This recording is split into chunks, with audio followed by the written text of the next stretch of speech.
Saudações a todos, Paulo Veras, mais uma vez diretamente do Gabinete da Leitura, esse prédio histórico, mais um templo da cultura da cidade de Parnaíba, onde hoje eu terei o prazer, a honra de conversar e entrevistar Paulo Couto, tá? Que é um dos grandes nomes da literatura da cidade de Parnaíba, ele que inclusive acompanhou ali toda a geração mimeógrafa da cidade de Parnaíba. É um cara que está sempre envolvido com produções culturais e artísticas na cidade de Parnaíba, mais precisamente no universo da literatura. E hoje ele vai trazer mais detalhes para a gente a respeito dos seus feitos dentro do universo literário. Ele, que é uma pessoa muito culta, inclusive é filho do José de Lima Couto, que foi um grande vulto da nossa cidade de Parnaíba. Inclusive aqui o filho dele vai falar um pouco do seu pai, da importância que ele teve para a cidade de Parnaíba. Meu caro Paulo Couto, muitíssimo obrigado por você ter aceitado o convite para vir conversar comigo diretamente. Prazer estar aqui. Gabinete da Leitura, como eu costumo dizer, que isso aqui é um templo, né? Por que não dizer assim, né? O templo da cultura de Parnaíba, mais um. Nós temos vários outros. E a intenção do programa Literário Pluriarte é exatamente esse, né? Também ocupar esses espaços culturais. Sim. E trazer pessoas importantes como você, para que a gente possa estar conversando a respeito de assuntos pertinentes, não só ao universo literário, mas o universo cultural, né? O que a gente pode fazer para mudar a cena, enfim. Meu caro Paulo Couto, eu queria que você iniciasse aí falando um pouco da sua trajetória enquanto profissional, que a gente sabe, eu sei no caso que você, né, foi funcionário do banco, né, o seu pai tem uma história muito ligada com o progresso da nossa cidade de Parnaíba, que é o José de Lima Couto. E eu queria que você iniciasse falando um pouco de como foi aí o seu começo, né, profissional, para depois adentrar no universo literário. Eu estudei no Campus Reis Veloso, em 1977, administração de empresas. Parnaíba só tinha, nesse campus da Universidade Federal do Piauí, só tinha 3 cursos: economia, contábeis e administração de empresas. E eu tive um colega de turma, o Elmar Carvalho, José Elmar de Melo Carvalho, um campo maiorense, já era poeta desde os 14 anos. Então, foi através dele que eu já tinha umas poesias. E ele ficou sabendo disso, aí ainda hoje eu tenho um caderno com as poesias. Aí ele pediu emprestado, deu uma olhada e gostou, achou interessante. E aí depois levou ali a Gráfica Norte do Piauí, conheci o proprietário, que esse jornal ainda hoje existe aqui em Parnaíba, e foi onde foi publicada a primeira poesia, e depois na Gráfica e jornal Folha do Litoral, que esse aí já não existe mais. Eu não sei nem em que ano foi que acabou, eu devia estar morando fora, em Parnaíba. Aí conheci algumas pessoas, jornalistas, Rubem Freitas, Bernardo Silva, o Galas Pimentel. Esses aí eram basicamente os personagens que estavam ali atuando, né, no cenário cultural e artístico da cidade, né? Na época, né? Na época o Rubem Freitas, ele tinha uma crônica, Carnê Social era uma coluna na Folha do Litoral, e ele tinha um programa meio-dia na Rádio Educadora. E a Rádio Educadora quem tomava conta, né? O superintendente da Rádio Educadora era o Batista Leão. O Batista Leão, que também tomava conta do jornal Folha do Litoral. Né? Esse jornal ainda está... Não. Folha do Litoral há muito tempo. Mas eu acho que ele teve ativo, acho que até final dos anos 90, não sei, mais ou menos, não sei, a pessoa mais certa para falar equivocado seria o Arlindo Leão, filho do Batista Leão, é a pessoa mais certa dessa informação mais precisa. Exato. Ele foi ali ao lado tem aqui a igreja, a Praça da Graça, a igreja do Rosário, é do lado ali, acho que é a Rua do Rosário, né? Conheci ele pessoalmente. Pois é, ali do lado. Então, lá foi nessa época que eu comecei com as poesias, numa coluna intitulada Cosmo, e ajudei também a fazer revisão de textos de outros escritores, inclusive do Montes Ibiapina, que tinha a coluna dele tinha o nome de Ponderações Literárias Fonte Ibiapina. Também o Dr. Carlos Araquém também escrevia, a professora Maria da Penha Fonte Silva. Meu pai, inclusive, também foi jornalista, né? Tinha publicar nesses jornais todos, né? E o Rubem Freitas e o Bernardo Silva faziam, e outras pessoas, eu lembro bem do Bernardo Silva, o Rubem Freitas, e a gente ajudava, né? Em colaborativo, né? A gente fazia a revisão, eu pegava uma página inteira com o texto aqui original e ia revisar. E aí, porque na época era gráfica, era um trabalho que eu chamo artesanal. Aqueles linotipos, o material era muito pouco. E era uma letra por letra, né? Tinha uns tabuleiros assim, uns 3. Um processo demorado. Onde fazia a impressão, era uma máquina grande, uma coisa grande, passava um rolo assim com a tinta. Eu cheguei a ver isso. Eu conheci também, nessa época, eu conheci também a gráfica do seu Gutenberg. Interessante, né? Que o Gutenberg é o pai da imprensa. Ele é o pioneiro. Não, assim, eu fui muito amigo de infância do filho desse seu Gutenberg, né? E foi aqui na rua, próxima daqui, funcionou na rua Riachuelo, a gráfica. Mas a gráfica dele era mais para fazer notas para o comércio, para as lojas. Serviços mais específicos. Tipo, podia ser até calendário, cartões e tal, né? Não tinha nada a ver com o jornal, não. Jornais somente a Norte, Piauí e Folha do Litoral. Tempo depois, o próprio Batista Leão, ele criou um jornal, A Libertação, do mesmo estilo, um tamanho grande, periódico, não era periódico. Meu pai tinha assinatura desses jornais e eu lia tudo, né? Na época que, imagina, eu tinha 12 anos, na época eu fui morar em Salvador para estudar com 14. Seu pai era professor, também, né? Diretor de colégio. Ele fez muita coisa, ele, na verdade, foi mais do que professor, foi um educador, né? A vida dele, mais de 50 anos dedicada à educação. Ele deu aulas, foi como professor, praticamente em todos os colégios na época. Eu lembro muito bem, menos eu acho que o colégio comercial. São Luís Gonzaga, Nossa Senhora das Graças, e Escola Normal, Ginásio Parnaibano. Basicamente todos da época. Cacheral, sim. Colégio das Irmãs também, né? Tem uma escola, né? Isso aí é homenagem a ele. E ele chegou aqui em Parnaíba, porque ele era de Brejo do Jandaíra, Maranhão. Ele tinha mais ou menos 30 anos quando conheceu minha mãe. E ele foi convidado para dar aula de inglês. E o ginásio parnaibano era particular. Nessa época era bastante escasso, professora de inglês, né? Muito pouco.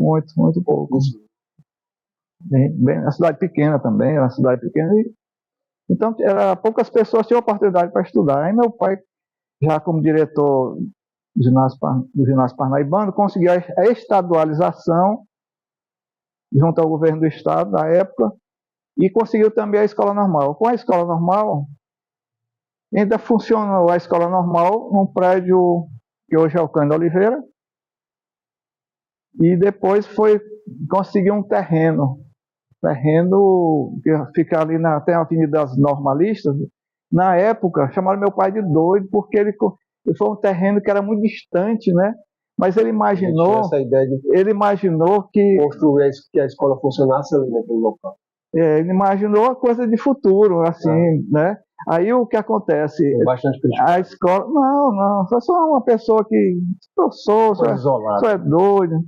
Não, porque eu acompanhava muito meu pai, e andava muito com ele, principalmente depois que ele já estava mais idoso e se aposentou. E então, durante um tempo, enquanto a escola normal estava sendo construída, uma escola grande e tal, e já existia o Colégio Estadual Lima Rebelo, lá em cima, porque ele se mudou daqui para lá. E lá nesse lugar onde tinha um terreno, aí funcionaram as duas, provisoriamente, a escola normal com o colégio estadual. Depois, quando foi concluída a construção, a inauguração, aconteceu a inauguração, aí saiu lá do colégio estadual. Colégio estadual, exatamente, E aí, veja só, hoje, se você for conhecer até o local, você vai ver que tem mais 2 colégios. Tem o Edson Cunha e o Padre Vieira. Então, ele tinha uma visão de futuro, né? Enxergava longe, né? Deixar claro aqui, informar que a escola normal, né, juntamente com o Caixeiral e com as escolas mais tradicionais que nós tínhamos no Parnaíba. Eu não acho, eu acho que Roland Jacó, acho que não. Eu lembro muito bem que... A escola normal tinha aqueles cursos específicos ali, né? Formação específica. A exemplo da Caixeiral, que era contabilidade. Né? Contabilidade, mas a escola normal era para formação de professores, professoras. Entendi. Era curso normal. Mais voltado para... Nível médio. Porque nível médio? A pedagogia, o curso de pedagogia surgiu no campus Reis Veloso tempos depois, só existiam 3 cursos, depois e ficou e parou nesses 4 cursos, né? Pioneiro à frente da escola e também ele participou, vamos dizer assim, ativamente na questão do curso. Inclusive com relação à fundação do curso de administração de empresas. Ele foi a Fortaleza, conheceu a Universidade do Ceará e fizeram uma aula inaugural. Meu pai foi uma das pessoas que propiciaram o surgimento do curso de administração de empresas em Parnaíba. Tem isso também. A gente pode dizer que você, ali no seio familiar, já tinha todo esse contato através do seu pai, que era um professor de contato com jornais. E aí, depois desse período, veio a amizade que você tinha, tem, inclusive, né, com o Mar e outros mais que circulavam naquele período. Né? E meu pai também teve uma livraria durante muito tempo, e vendia livros a preços módicos, assim, para os estudantes, né? Era A Escolar. A Escolar, era. Essa eu não lembro. A Escolar. Era o nome e fantasia, A Escolar. D.A. Couto, que é o nome. Onde era o endereço? Ela funcionou, se não, parece que em 2 lugares, quando eu era pequeno, novo, e aí quando eu só lembro desse endereço aqui, que já foi ali no Calçadão. Rua Marechal Deodoro da Fonseca, ali, que depois foi uma sapataria de destaque. Era uma rua normal, normal. Era, sim. Era, em frente à igreja da Matriz Nossa Senhora da Graça, também era rua, foi rua. O carnaval era ali em volta, tudo acontecia na Praça da Graça. Eu desfile das escolas de samba. Era o point, né? Era, fim de semana, era o Cine Éden, tinha um Cine Hits atrás também.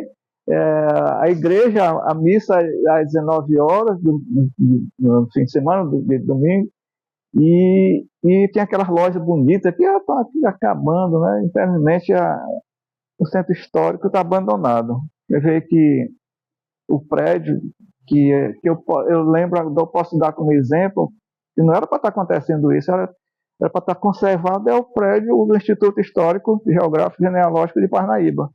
É um patrimônio. Claro, é um patrimônio. É verdade. Não é? Paulo, então voltando aqui à nossa pauta, né, a gente não está muito disperso, você falou já, né, da sua infância, desse seu contato direto que você teve com seu pai, né, que ele, de fato, lhe influenciou bastante nesse universo da escrita, da literatura, ele como professor, inclusive. Eu queria que você falasse agora... Eu tenho pessoas da minha família, meu irmão... Minha irmã se formou na Escola de Belas Artes da Bahia e depois foi professora, especialista em cerâmica, continua trabalhando, né, em Salvador, morando em Salvador. O Vitor, da Universidade Federal da Economia, da Universidade Federal de Economia, fez pós-doutorado na França e também estudou na Bahia, o Regis, né? Ele mora aqui em Parnaíba. Agora, está morando. Minha mãe ainda estava viva, né? Não digo agora não, já faz tempo. Entendi. Já estava viúva, tinha ficado viúva, e ele veio morar aqui. e ficava mais com ela. Depois faleceu e tal. E o Vitor é mais recente, o Vitor que é mais recente. Ele se aposentou da Universidade Federal da Bahia e veio morar aqui e morar na casa que foi dos meus pais, né? Tá, agora voltando aqui para você. E aí, como professora, tem minha irmã, né, o Vitor, meu pai e minha esposa, Marta. Tudo. Legal. Só que eu nunca pensei em ser professor, porque eu acho que uma coisa principal para ser professor é ter paciência. E com respeito a todos os professores, que é uma profissão que exige muito, né? Exatamente, né? E, infelizmente, não. Ou seja, os professores são mal pagos, né? Os médicos, todas as profissões, tem que ser bem valorizado. Eu quero dizer no sentido de que, assim, vida de professor não é fácil. Não. Eu quero dizer nesse sentido. Não, porque você leva. Meu pai, no fim de semana, ele podia estar fazendo outras coisas, corrigindo provas, provas e mais provas. Eu nunca fui professor, não, mas eu fui criado ele não tinha quase tempo, assim, para estar com basicamente por um professor, e eu acompanhei a rotina, né, o dia a dia, eu posso dizer, assim, com segurança que eu sei como é que é a rotina, como é que é a vida do professor, que não é fácil. Mas, enfim, voltando para você aqui, você falou lá atrás, né, do seu contato direto, através do seu pai, que era uma pessoa culta no universo literário, através de jornais, de livros, etc. e tal. E ele me ajudava quando eu comecei comecei com poesias, tempo depois comecei a escrever crônicas. E as crônicas, ele me fazia a revisão. Agora, e aprendi muito com ele português, a escrever melhor e tudo. Ele me dava livros e tudo. Entendeu? A partir de que momento, se você conseguir lembrar, você de fato começou vamos dizer assim, a escrever e produzir mais e focar no universo literário? Em 1976, um pouco. Já naquele período. Quase ingressando na universidade. Eu voltei de Salvador, eu morei em Salvador, terminei o ginásio Fio Científico. Voltei a morar em Parnaíba e aí eu comecei a escrever as poesias, né? Isso em 1976. 1976, eu com 20 anos. Desculpa te interromper, mas pode fazer uma pergunta interessante, importante. Esse período que tu passaste na Bahia, você ainda era jovem? Ou já era Não, eu fui com 14 anos, fui com 14 para terminar o ginásio e fazer o científico na época. Aí tu ficaste lá até o quê? 20 anos, 20 e poucos anos? Não, eu vim antes. Veio antes. Sim. Vieste antes. Legal. Aí, 20 anos. Ou seja, a questão da escrita sempre estava ali presente contigo, sempre te acompanhando. Lá em Salvador, era assim, minha irmã, ela estudando na Escola de Belas Artes, ela tinha um trabalho de diagramação no jornal à tarde. Esse jornal acho que acabou. O jornal à tarde ela fazia a diagramação. Ela também escreve?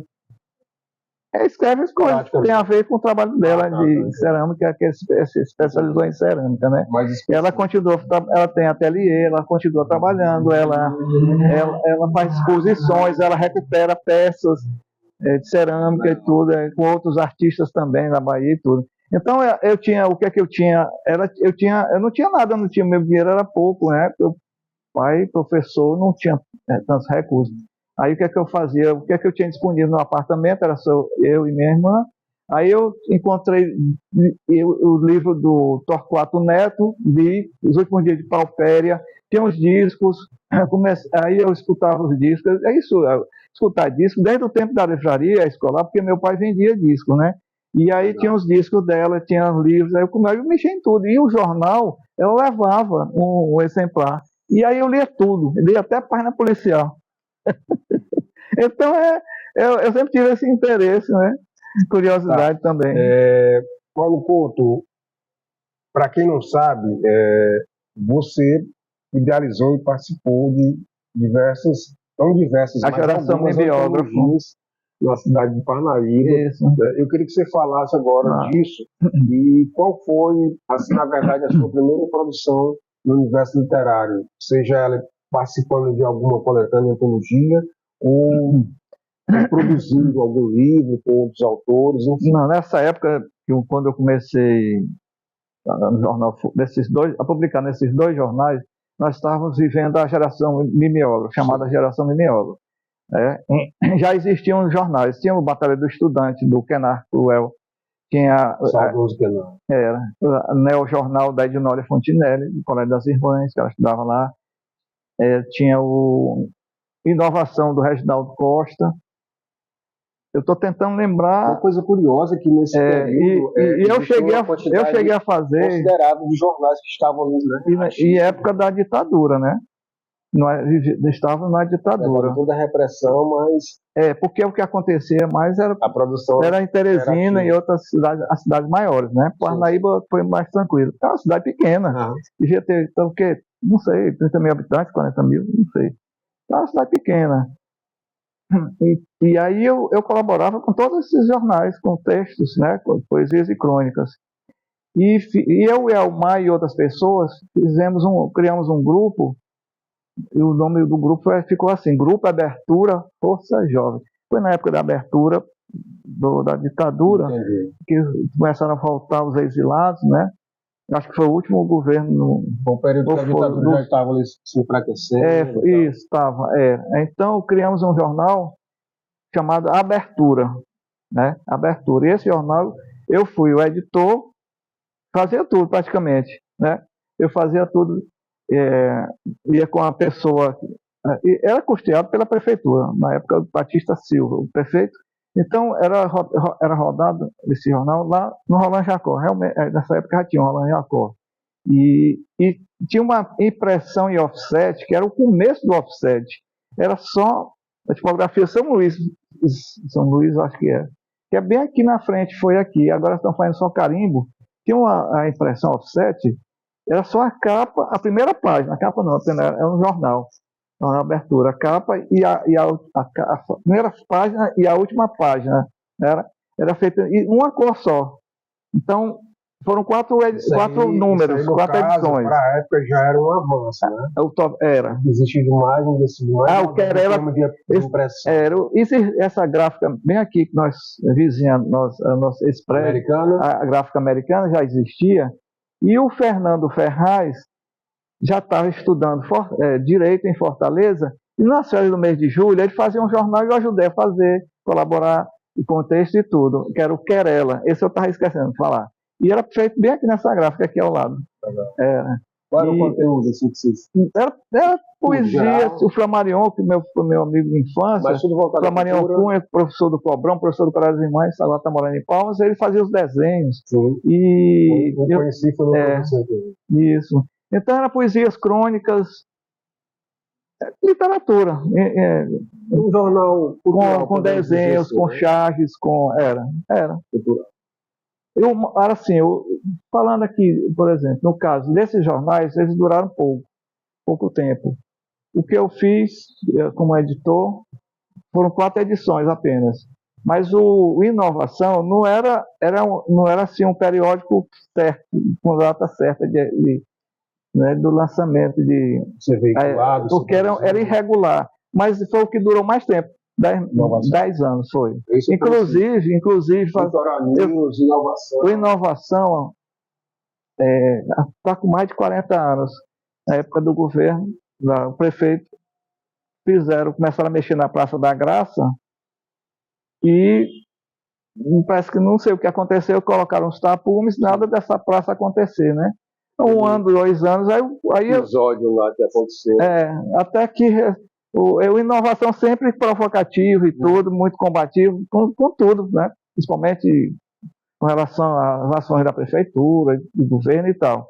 E aí, um belo dia, estudantes, principalmente acho que do Colégio Estadual Lima Rebelo, com a ajuda dos motoqueiros, pegaram gasolina, tocaram fogo nos tapumes. Isso em 2020, 2019, o Reginaldo Costa fez uma edição especial, eu ajudei a fazer também. Tem até uma poesia minha sobre a Praça da Graça, com fotografias e tudo. Sim. Exato. Os 40 anos, com o título 40 anos da queima dos tapumes, o jornal. 40 anos da queima dos tapumes. Esse episódio, tu sabe dizer se ele repercutiu nacionalmente na época? É possível dizer? Não sei, porque na época não tinha tudo era de comunicação, não. Tudo era difícil. É mais centralizado ali, né?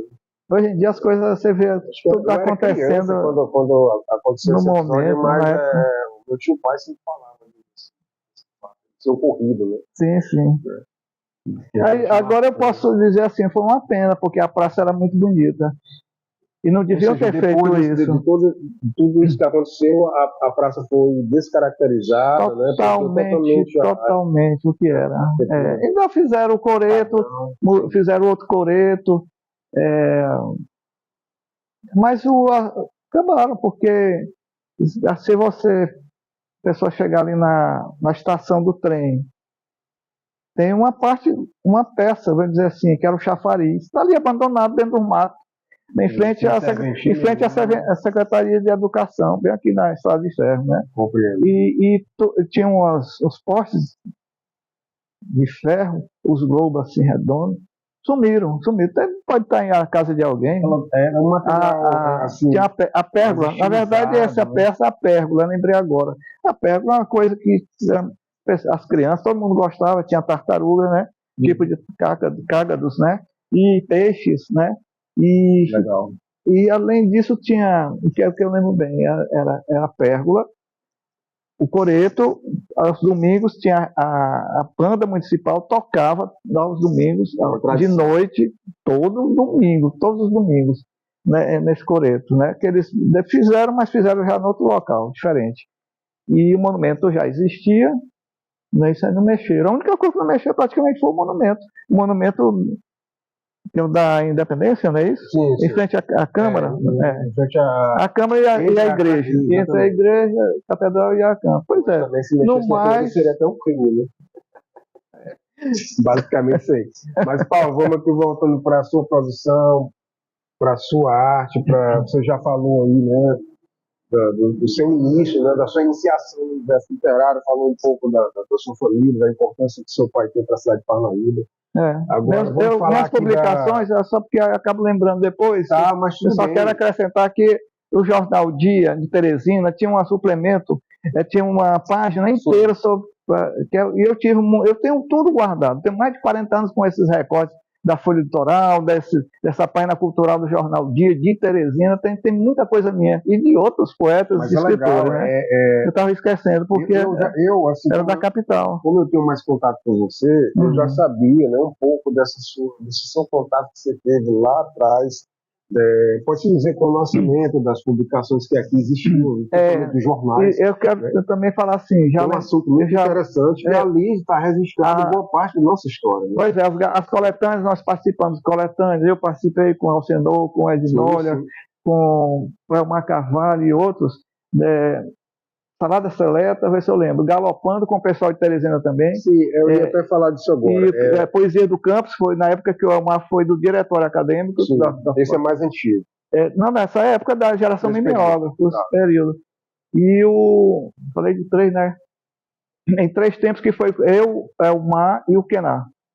E esse Galopando, como tinha. Acho que sim.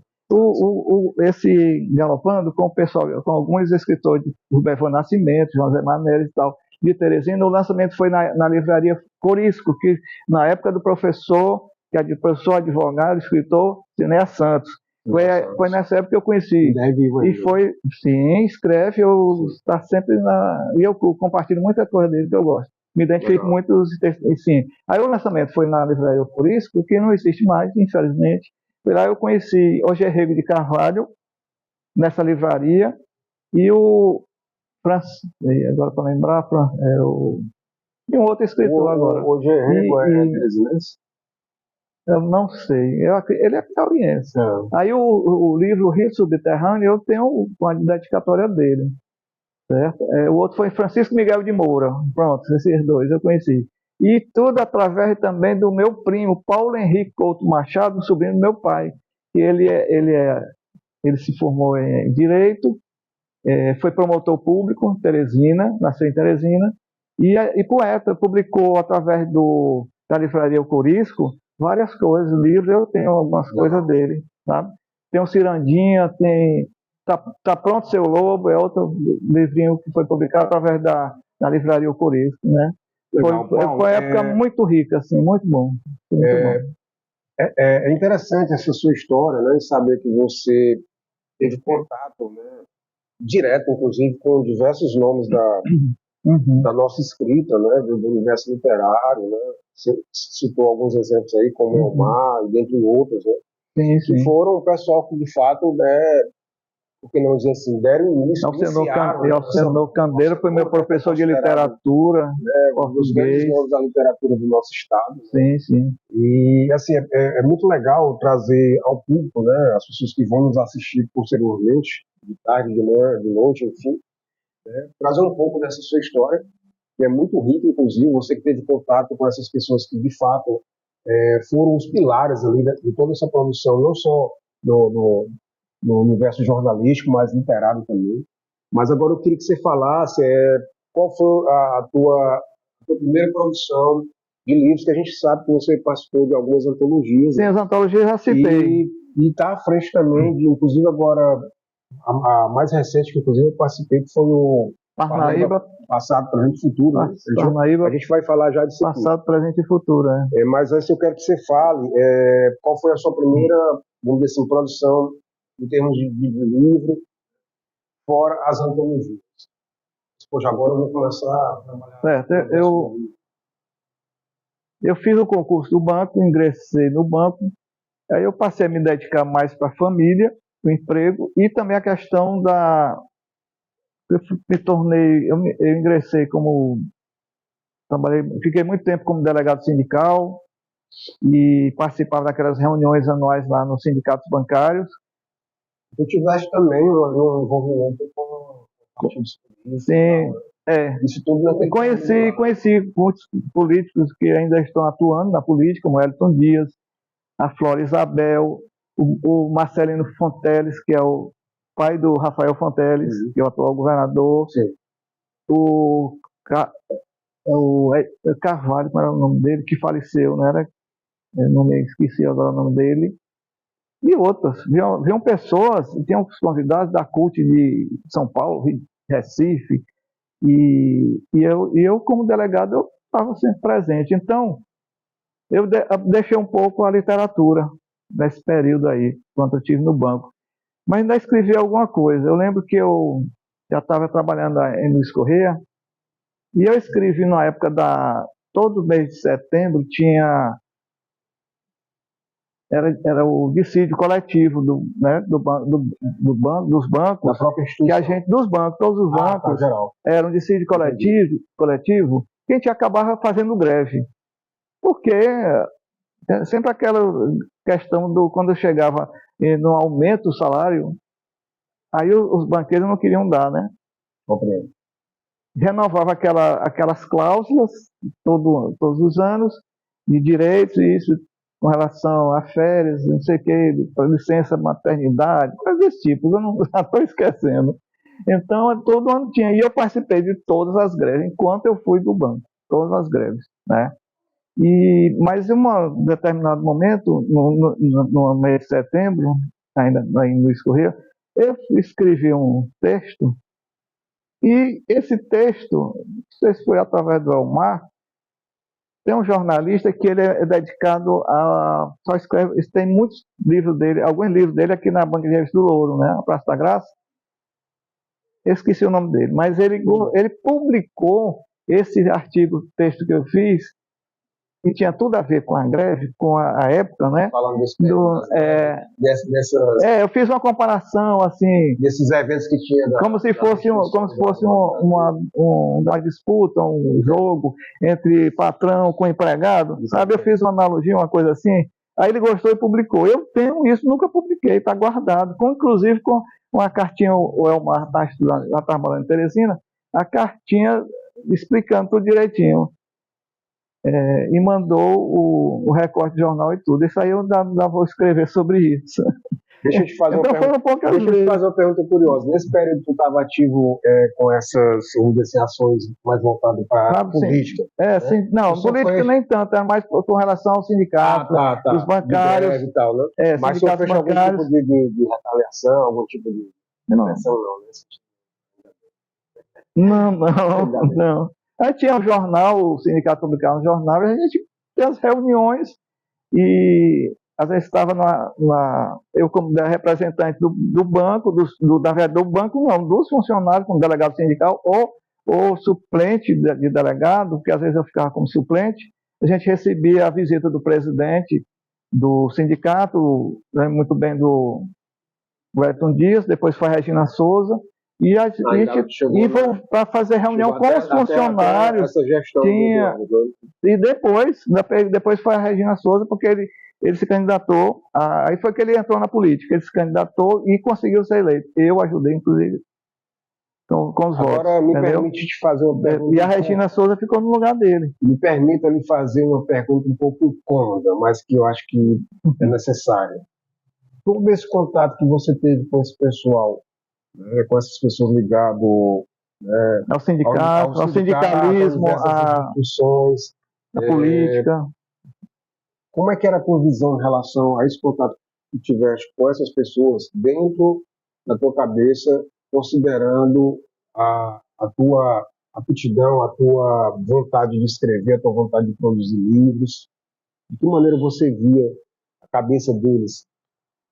Como eles pensavam? Ou tu não ligava para isso? Na verdade, eu era muito passivo nessa época. Eu ficava mais... Eu não participava, assim... Eu nunca... Você não batia de frente, não gostava de bater. Nunca discursei, nunca nada. Simplesmente participava assim, ouvindo, vendo. Mas eu conversava com as pessoas. Conversava com outros colegas e tudo. E tinha um café da manhã, depois... E era o dia todo, com palestras, com gente de fora, com esse pessoal. Foi muito bom. Isso uma vez por ano. E servia também para escolherem o representante do Piauí em São Paulo. Entendeu? Porque assim, o sindicato reunia todos os bancos do Piauí, né? Todos os bancos, Caixa Econômica, Banco do Brasil, todas as instituições. E no final desse encontro tinha um dos objetivos, e ela escolheu um representante uma pessoa que iria representar o Piauí em São Paulo, no encontro de todos os estados, né, em São Paulo. Então era sempre essa finalidade. Mas aí, embora você nesse universo, vamos dizer, distante da escrita, da literatura, do jornalismo, você sempre estava por ali produzindo e tal. Um pouco, mas muito pouco. Né? Eu sempre gostei de escrever frases. E algumas vezes eu escrevia frases até provocativas no mural que tinha na agência de escorrer. Mas fala pra gente aí, nosso telespectador, qual foi exatamente o momento que tu começou realmente a produzir, vamos dizer assim, com mais afinco, né, com mais comprometimento, né, porque a gente sabe que você é uma das pessoas parnaibanas ligadas ao universo literário que tem produzido uma quantidade considerável, né, de livros, participou de antologias, dirigiu, esteve à frente de coletâneas, né, inclusive eu tive o privilégio, a oportunidade de participar de uma delas, que daqui a pouco a gente vai falar sobre. Eu queria que você falasse. Mas aí teve um salto, né? Porque foi depois que eu me aposentei. Depois que eu me aposentei, eu voltei a escrever como eu escrevia antes, poesias e crônicas. Duas coisas. Há pouco tempo eu recebi uma crítica de um amigo, eu acho, não sei, eu encaro, para mim tanto faz, ele disse que eu não sou poeta, que eu sou cronista. Mas tu encarou com naturalidade. Na brincadeira, eu disse, rapaz, na verdade, eu sou um aprendiz de poeta, quero aprender com os maiores poetas que nós temos. Cronista só lembra a época desse colonismo social, porque inclusive o jornal Inovação, na primeira parte dizia, o único jornal que não tem cronista social. Então, cronista só lembra isso, né? Característica da época. Na época eu não falava crônica, eu falava artigo, publicar um artigo no jornal, era assim. Agora eu falo muito texto, ou crônica, né, ou poesia. Mas na época era um artigo, publicar um artigo. O nome era esse. Essa é a história de crônica. Tá, então mas eu falei de boa, recebi a crítica de boa. De fazer um pequeno resumo, né, da sua trajetória, do seu portfólio, inclusive, né? As antologias nas quais você participou, Galopando, Em Três Tempos, Salada Seleta, Poesias do Campus com U, né? Porque é o campus universitário. Sim, faz referência à universidade. É porque foi através do Elmar, que era na época presidente do diretório acadêmico 3 de março. Né? Na época de faculdade, desde quando eu cursei a administração. O Elmar e aí também. Depois, né, você vem para... Né, colaborou com diversos jornais aos quais você já falou. Sim.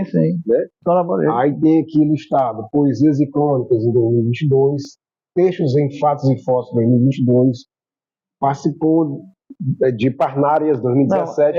Minha primeira, o que eu comecei em 2020, esse livro aqui, Poesias e Crônicas, eu fiz este aqui pensando que ia fazer só este, Poesias e Crônicas, tá? Essa foi tua primeira produção? Foi autoral. Aí eu só lancei ela em 2022. 2022 eu lancei juntamente com esse aqui. E este aqui, Textos em Fatos e Fotos, eu fiz com meu irmão. Tanto é que eu estou aqui como organizador, com minhas poesias, como sempre, né, poesias e crônicas, e mais ou menos a metade do livro tem essas fotos que eu escolhi da minha família. E aqui são os textos que o Vitor também escreve, que está morando aqui. Se aposentou. Foi basicamente um livro sobre tudo isso aqui sobre meu pai. Da família. Não, isso aqui é só o Vitor. Isso aqui é só o Vitor sobre meu pai. Legal. Ele explica, contém tudo aqui sobre a boa parte da vida de meu pai. Tem uma monografia que ele já havia publicado e depois acrescentou as poesias que chama Corbélias. Tem tudo, sabe, que Paulo, acrescentou muito. Desculpa te interromper para falar uma coisa importante. E depois, só para completar, depois eu lancei esse aqui. Esse aqui eu lancei no café que fizemos no Sarau, na mesma época, mais ou menos. Esse livro aqui, você me presenteou. São os recortes. Esse é basicamente, vamos dizer assim, um resumo, um retrato de toda aquela tua trajetória. Eu peguei a maior parte dos recortes. Pode ver que tem foto aqui dos recortes publicados na Folha do Litoral, na coluna Cosmo.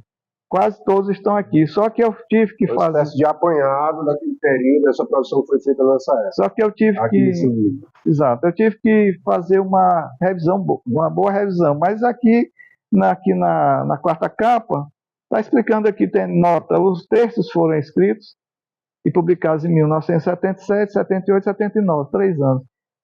Mas aqui também explica o seguinte, sem perder a essência, os textos foram revisados e alguns diminuídos no seu tamanho, mas sem perder o conteúdo e a essência das suas mensagens. Legal, ou seja, houve uma preocupação em melhorar os textos. Sim. Porque aqui foi o começo. Inclusive esse livro aqui, eu aproveitava. Eu estou sempre aprendendo, estou sempre...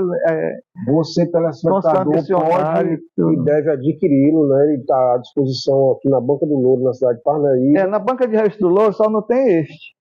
Ou então você pode estar entrando em contato com ele aí através do Instagram do próprio Paulo Couto, vai lá no direct, entra em contato com ele para você adquirir algum desses livros. Somente esse não tem, que foi o primeiro seleta, porque acabou rapidinho. Agora, esse foi o primeiro. Deixa eu só falar algo que é importante aqui para o nosso telespectador. Você, além de ter toda essa riqueza histórica lá, que você já falou aqui no começo da nossa conversa, né, teve contato com todo aquele pessoal, essa galera que iniciou de fato o jornalismo na cidade, as primeiras obras, teve ali de frente, inclusive, como você falou também no período que você esteve envolvido lá com o Paulo Branco e ali, obviamente, isso tudo me trouxe uma experiência, né?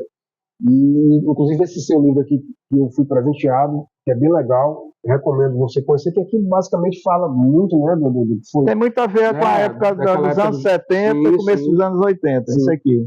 Inclusive também você participa de alguns grupos, ou já participou de grupos de fotografia, e é um idealizador do Clube dos Poetas Mortais. Sim, é o grupo, que é o clube do... Vamos falar agora disso aí, fala como é que surgiu essa ideia. Eu sou tesoureiro, inclusive sou tesoureiro do Parnaíba Foto Clube, que existe, está ativo.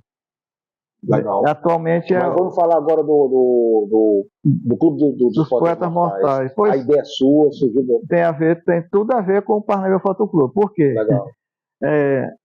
A gente se reunia aqui no Bar do Joca, por das Barcas, o restaurante Aventura. Fechou. Infelizmente, ali era bem legal. porque era um espaço muito legal, muito bacana. Então, Na época o presidente era o Helder Fontinelli, atualmente é o Mauro Freitas, que é um primo meu, presidente do Parnaíba Foto Clube. E a gente se reunia toda sexta-feira, chegou a ter 30 sócios. Existia essa assiduidade. Tinha, sim. Aí, toda sexta-feira a gente se encontrava, mas a gente não falava somente de fotografia, porque se torna chato, maçante, né? Eles falavam de tudo que estava acontecendo política, na época, no dia, no momento e tal, de tudo, né? De tudo. Então era muito interessante. Aí chegava lá e ficava na calçada, Aí um chegava, pedia uma Coca-Cola, outro pedia uma cerveja, e ficava ali tudo pertinho e tal. E ali a gente conversava e acertava, por exemplo, passeios fotográficos, partia dali. Fizemos viagens, passeios fotográficos na cidade, e várias ocasiões, e fizemos 4, se eu não me engano, foram 4 varais com exposições, fotografias aqui ao lado da Banca do Louro, na Praça da Graça. Cheguei a ver um desses. Varal de fotografias, 4. Muito bonito, por senhor. E fizemos também uma viagem a 7 cidades, teve lá um workshop, fotografamos. Isso tudo custeado por vocês mesmos? Não tinha apoio de ninguém, não, mas tinha mensalidade. Muita gente contribuía. Naquela época, em 2006, já era R$10 a mensalidade. Dos próprios membros? Sim, não tinha ligação nenhuma com nada de... Nenhuma, nada. Só a gente mesmo. Aí, nesse período do... É o que acontece com esses livros aqui, que são custeados pelos autores participantes do livro da coletânea, né? Dos Fatos Mortais, você pode dizer a partir dali, porque assim, aconteceu uma tragédia, né, com o nosso amigo que tinha um turismo, né, fazia o turismo, que era sim. E ele fez parte, estava sempre com a gente, ele era o Moraes Brito. Sim. Então, também fazia parte do clube. E ele ficava para lá e para cá, porque a agência de turismo dele era em frente, assim, né? Ele só fazia atravessar ali. Então era muita gente boa. Eu sinto muita falta, assim, infelizmente. Aconteceu o pior, né? E proporcionava, sim, com ele conhecia muita gente na área do turismo. Então ele levou, chegamos a fotografar o cavalo marinho lá na Barra Grande, foi ele proporcionado por ele. Então ele tinha facilidade para isso. Fotografamos uma vez na beira do rio, mas em um hotel que fica ali depois do Sesc Beira Rio, um hotel que tem ali, e aí ele tinha acesso e conseguia passeios com a lancha rápida, saindo daqui, Porto das Barcas, até o encontro do rio com o mar. Ali onde é o porto, né? Sim. O tal porto que... Foi um trabalho bem legal, né? E vocês saíram simplesmente daquela ideia de estar fotografando o pôr do sol, por exemplo, né? Ah, sim. Para fazer fotografia com essa, vamos dizer assim, com essa conotação. Passeio no Delta, fizemos passeio no Delta, fotografamos o prego, né? Prego, né? Acho que é. Sim. Que tem no Delta, faz né? Parte daquele sistema. Sim. Mas a gente tinha que sair da lancha para ir com a canoa. Nos igarapés. Uma marca fotográfica procurando. É uma verdadeira cena de aventura. Jones, né? É uma aventura, mas é legal demais, né? Tempo bom. Então o que acontece? Teve esse episódio e também o Joca colocou, justamente nas sextas-feiras, um grupo de chorinho para tocar. E a gente não tinha mais como conversar. Entendi. E aí tivemos que sair dali para fazer encontros em outros locais. E acabou não tendo mais um local certo. Era no café do shopping, era assim, o outro café e tudo. Foi a época que o Mauro assumiu. E aí eu tive a ideia de criar esse Clube dos Poetas Mortais. O nome...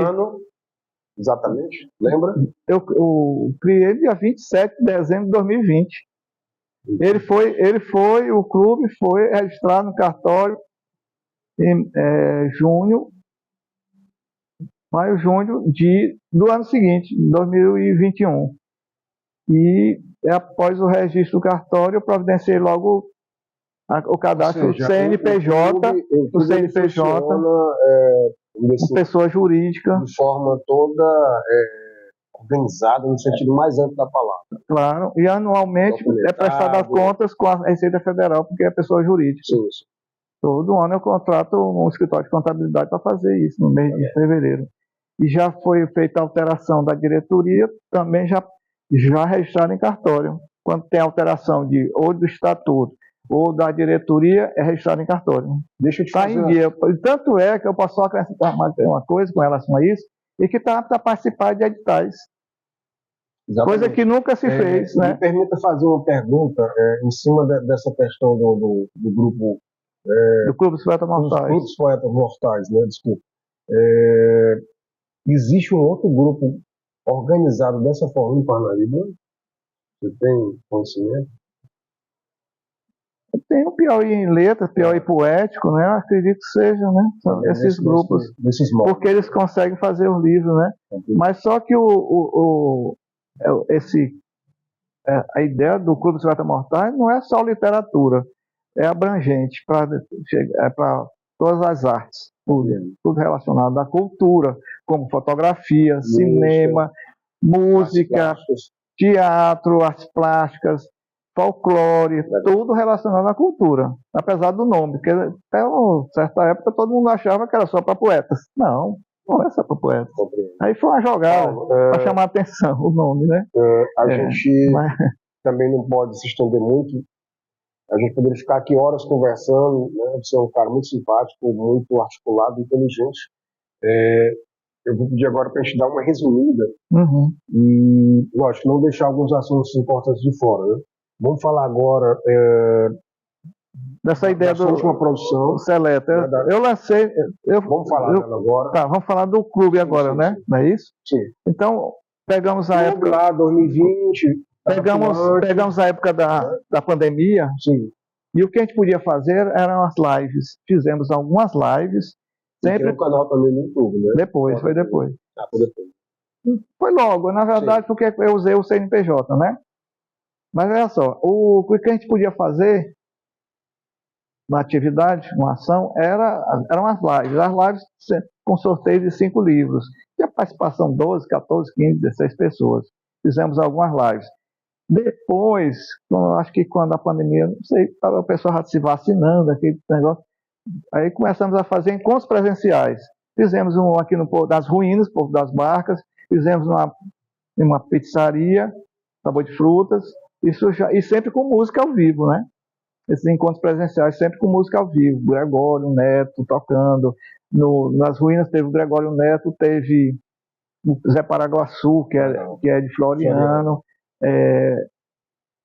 uma ex-aluna do Gregório, porque ele teve uma escola de música, também tocou um violão tocando e tudo.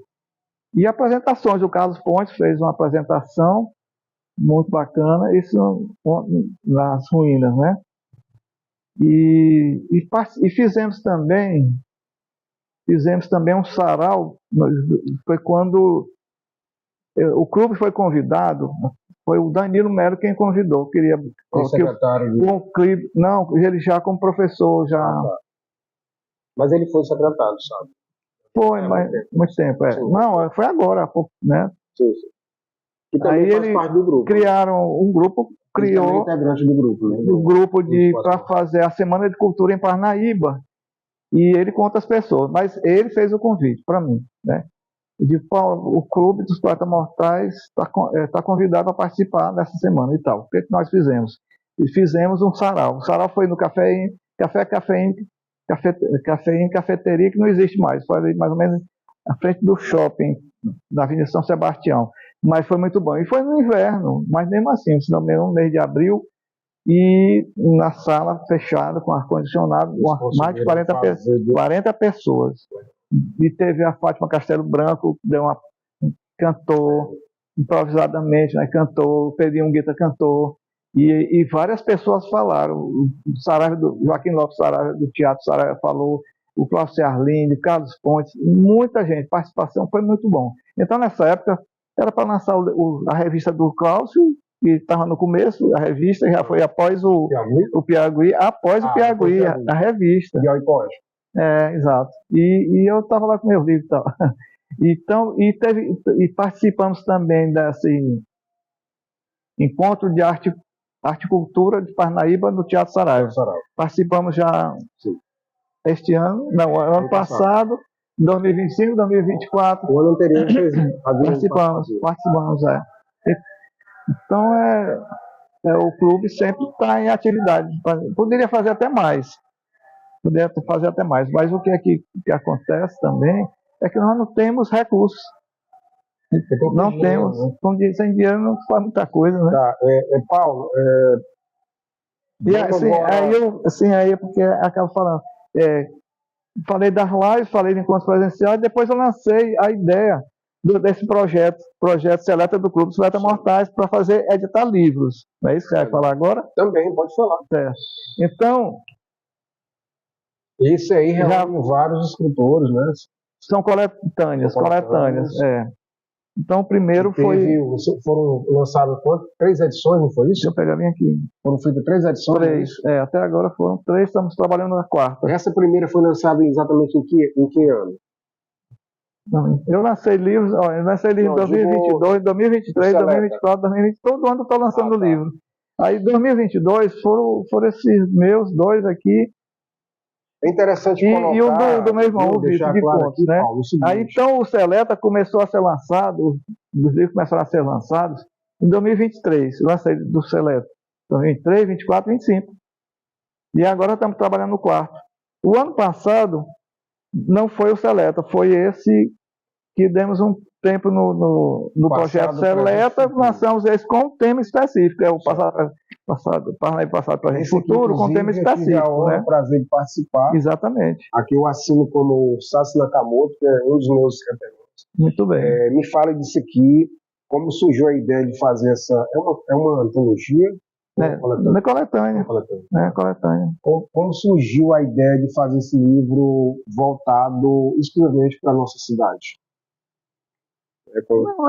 As ideias acontecem assim. Uma coisa natural, uma coisa programada. Não acontece.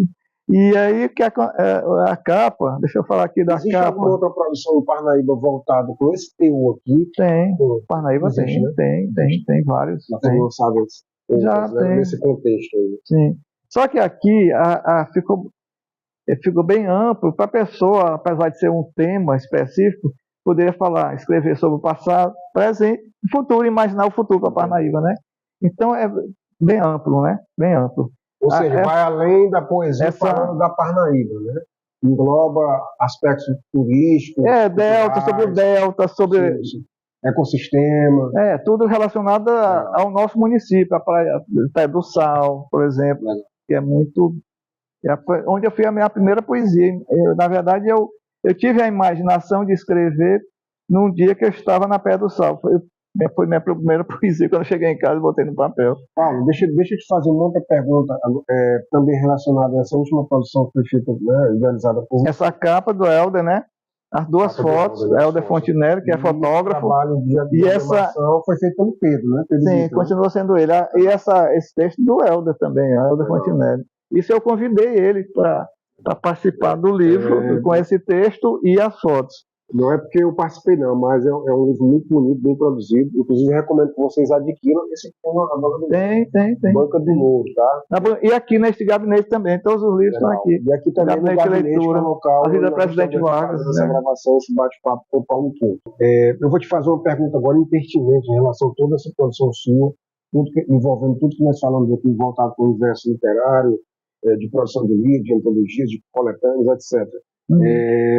Na sua opinião, na sua concepção, o que pode ser feito ainda, ou se é que ainda vai ser feito, né, envolvendo todo, por exemplo, a questão do grupo que você está à frente, que é o grupo do Clube dos Poetas Mortais, e outros que aqui existem. O que pode ser feito no sentido de incentivar novos escritores, de consolidar, por que não dizer dessa forma, a produção literária e de escritores que está sendo feita, que existe na cidade de Parnaíba?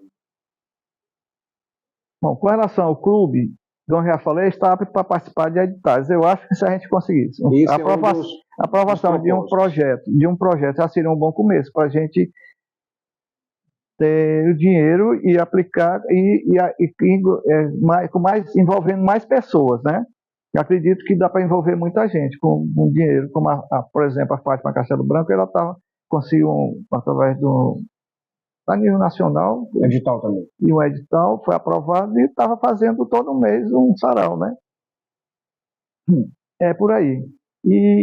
Uma coisa que eu já falei até em reunião, antes de ontem, conversando com pessoas daqui da academia, eu faço parte da Academia Peão Escultura, na diretoria, conversando com o Gregório Neto, com o Helder Fontinelli e com o Fernando Castro. Uma coisa que eu falando da revista, é que nós já estamos no segundo número e essa revista não foi levada para as universidades, para as escolas, em nível médio, principalmente. É uma coisa que está faltando. Chegar nesse tem que juntar a galera, né, as pessoas, e chega numa escola, fala com a diretora, nós estamos aqui, e fazer a divulgação. Não é só esperar o que aconteça anualmente um Salipa, por exemplo. É uma coisa muito restrita. É uma vez só no ano, né? E ele fica, o Salipa foi aonde? Foi na UFDPA, né? No auditório do lado de fora, a venda dos livros, que eu achei muito ruim aquilo ali, o espaço, aquela banquinha ali e tal. Por que não voltam a fazer no Porto das Barcas como antigamente, que era um espaço bem maior, com os estandes e tudo, né? Além de até ir um pouco maior, fazer com que exatamente, não estar necessariamente nesses ambientes acadêmicos. Isso, porque só quem é que estava mais lá? Os estudantes da própria UFDPA. E os outros, nós somos uma cidade universitária, que só tem quantas universidades, faculdades aqui nós temos? Muitas. É uma cidade que quer dizer que essas pessoas. Por exemplo, este gabinete aqui, que não é, ele é o quê? Ele é muita coisa. Ele é livraria, ele é sebo, ele tem esse acervo aqui de mais de 10 mil títulos, que eu sei, né? É um local para eventos, nós estamos fazendo aqui uma gravação, é usado para isso, né, também, e é sede da Academia Peão de Cultura, mas é pouco frequentado, pouquíssimo frequentado, né? E a gente sabe que um dos fatores que dificulta mais ainda esse acesso, da qual a gente está aqui debatendo, levando à tona, né, essa discussão, é o fato de a gente estar vivendo num mundo extremamente informatizado, né, na era da tecnologia. Exato, isso aí Quero mais ler, não quero mais escrever nada. Isso aí mais ainda, né? Você falou tudo agora, verdade. Mas enquanto... É uma concorrência desleal. Mas, Paulo, você enquanto... Mas eu não vou deixar de fazer isso. Claro, nem deve, obviamente que não.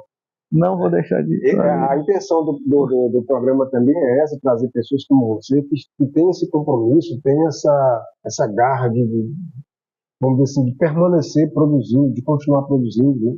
Levando um livro físico, né? Sim. A produção física para as pessoas que realmente queiram, têm interesse, né, em ingressar, em se aprofundar, em mergulhar, por que não dizer assim, nesse universo literário. Mas, enfim, enquanto à frente do Clube dos Poetas Mortais existe uma pretensão, ou já passou pela sua cabeça, ou já foi assim, debatido, ou sei lá, pensado, cara, agora vamos fazer algo mais voltado para o social, do tipo levar, por exemplo, uma amostra dessa quando for ter um lançamento para a periferia, coisa do tipo? Tive duas ideias.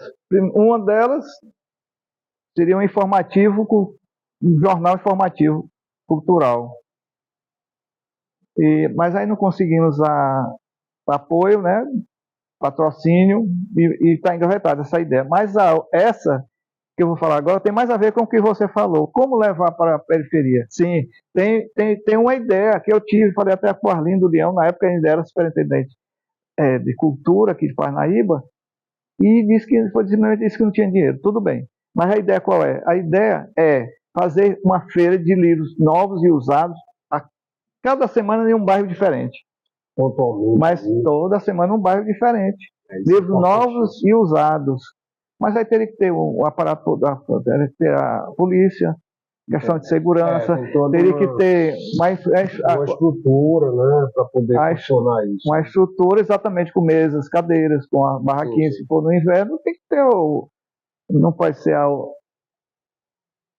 Assim, Mas isso é algo que você, assim, passa pela tua cabeça, tem vontade de implementar? claro, mas desde que eu tenha Legal. como, né? Podia ser até se eu conseguisse fazer um projeto com essa ideia e conseguir o dinheiro, a verba. É importante também falar o seguinte, viu, Paulo, que apesar de toda essa massificação da tecnologia, das inteligências artificiais, enfim, mas a gente sabe, né, nós sabemos que ainda existem pessoas que têm interesse em escrever livros e publicar e tal, né, principalmente jovens, né? Vou dar um exemplo aqui, o Gustavo Klaus Ciarlin, que é professor, ele inclusive Sim. faz muita produção com os alunos dele, né? Sim, eu sei. Que é um trabalho bem legal, É. né? E, Professor de inclusive, história. isso, né? Eu Sim. digo que eu acompanho, né? Algumas coisas que ele produz nesse sentido. Também acompanho, né? também E a gente acompanho o trabalho consegue, né? dele. Eu acho que a gente ainda consegue, vamos dizer assim, resgatar ou salvar, entre aspas, né? Essas pessoas que ainda têm interesse, né? Pela escrita, pela produção literária, enfim. E daí vai surgir um novo escritor, um jornalista. Claro. Quanto mais cedo começar, melhor. Exatamente. Assim, além dos livros, o que atrai as pessoas? Diga assim, tem que ter música e se tiver comida, bebida, melhor ainda, né? Claro. Então, num evento desse, se você botar só os livros, pouca gente vai aparecer, com certeza, né? Meu querido Paulo Couto, foi um prazer enorme conversar com você. Igualmente, viu? A gente, obrigado pela oportunidade. Está chegando ao final. Eu queria que você falasse aí algo que você julga ser necessário para o nosso telespectador, né? Enquanto escritor, produtor, participou de toda aquela geração ali do jornal local, né, década de 70, tá? Acompanhou vários fatos históricos, inclusive através do seu pai, que é um dos vistos da nossa cidade. Sim. Eu queria que você deixasse uma mensagem contextualizando, né, toda essa sua trajetória, envolvendo o clube da qual você está à frente, tem produzido um material significativo, inclusive já está agora né, encaminhando a produção do Seleta, que já é até a quarta edição, né? Quarta edição. Esse ano ainda sai? Esse ano. Ah, tem que sair antes de junho. Legal. Deus quiser, vai sair antes de junho o lançamento. Na galera que está envolvida na produção para acelerar a produção. O pior que é duro, né, pessoal? Faz parte. Mas diga, encerre aí falando algo que você julga ser necessário salutar para o nosso telespectador. Eu penso muito nos jovens, né? Eu penso muito nos jovens. Eu só imagino assim, que eles participassem mais de todos os eventos culturais, podendo ser de teatro, cinema, o que for, na vida do país, cultural do país, não só de Parnaíba, Piauí, nossos escritores e tantos outros, né? Participarem de forma conhecer, por exemplo, este local. A Parnaíba tem academias, Teresina e outras academias, tem os eventos, de vez em quando tem lançamento de livros, tem o Teatro Saraiva. O nosso teatro é só o Teatro Saraiva, não é?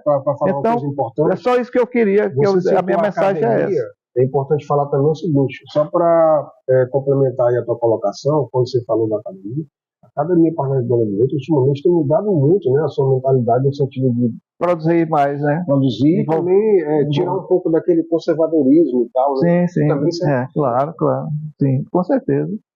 Atrair novos escritores, né? E também meio que se adaptar a esses novos tempos, né? Também, é verdade. É importante, né? Não ficar aquela coisa muito fechada. Né? Não deve, de jeito nenhum.